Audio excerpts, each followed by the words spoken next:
Hello everyone. In this video, I am briefly going to go over how to take screenshots or full screen recordings with VoiceOver using pre-installed features located on your Mac.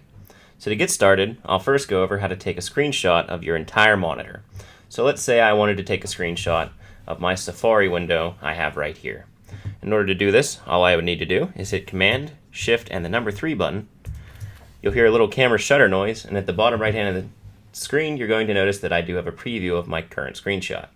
Those by default will be saved to your desktop directly, and it just takes a moment here. And there we go. There is a copy of my screenshot that I'd just taken.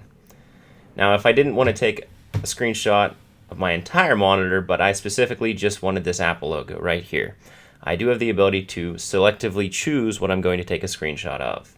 In order to do this, all you have to do is hit Command, Shift, and the number 4 button this time, and you'll see that my cursor has now turned into this crosshair. Using this crosshair, all you need to do is start at the top left-hand side of what you want a screenshot of.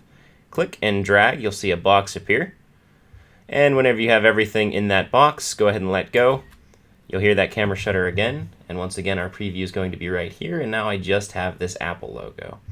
And once again, by default, it will just save my screenshot directly to my desktop. Let's give it a moment. There we go. And here's now my screenshot that I'd just taken of that Apple logo. Finally, if I wanted to do a full video recording, I do have the ability to do that. All I have to do is say Command, Shift, and the number 5 this time. And now we'll get this nice little toolbar down here at the bottom of the screen. The ones I'm going to go over today are this record entire screen and record selected portion. The only difference between these two options is if I say record selected portion, I will only be recording within this grid right here that I can selectively move and choose what I will be recording. Or I can say I want to record my entire screen, clicking there, and now it's just going to record the entire monitor without cropping anything off. One thing to note is if I go into these options, I do have the ability to choose where I'm going to save my recording to by default. Once again, it will appear on your desktop. You do have the option to set a timer, so whenever I click the record button, I will have no timer, a 5-second timer to get started, or a 10-second timer to get started. So if you wanted a little bit of leeway before your recording starts, go ahead and choose whichever one fits your needs best. And finally, your microphone. If you did not want any audio recordings of what you are saying during your recording, you can choose none, or by default, you're going to have your built-in microphone selected. If you have an external microphone, like I have this Yeti stereo microphone, just make sure the microphone of choice does have this check mark next to it. Finally, one other function that I do prefer is this show mouse clicks. What that does is you can see my cursor moving around, and whenever I start the video, I will show you that when I click my mouse, it will show you where I'm clicking, so that way you know what I'm clicking on. So I'm going to leave all those settings as they are, and now I will click record.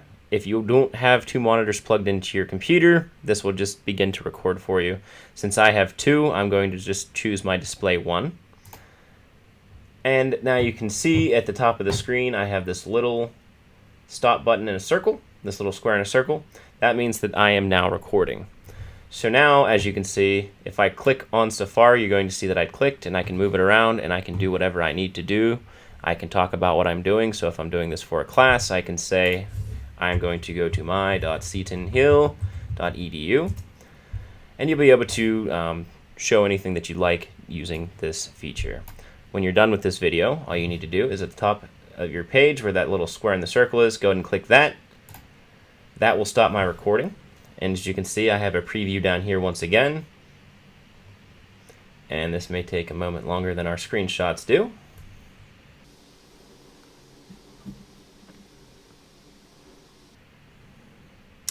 And as you can see, now my screen recording is right here. So if I open up that video, you'll be able to watch my screen recording just like that. Using the screen recording, you do have the ability to post this to YouTube, or you can drag this and drop it onto your Google Drive or onto a Canvas page, however you'd like to share this video with your class or whatever you'd like to do with it. Once again, if anyone ever has any questions about anything that I've covered in this video, please feel free to contact us in the Solution Center. We'd be happy to help you.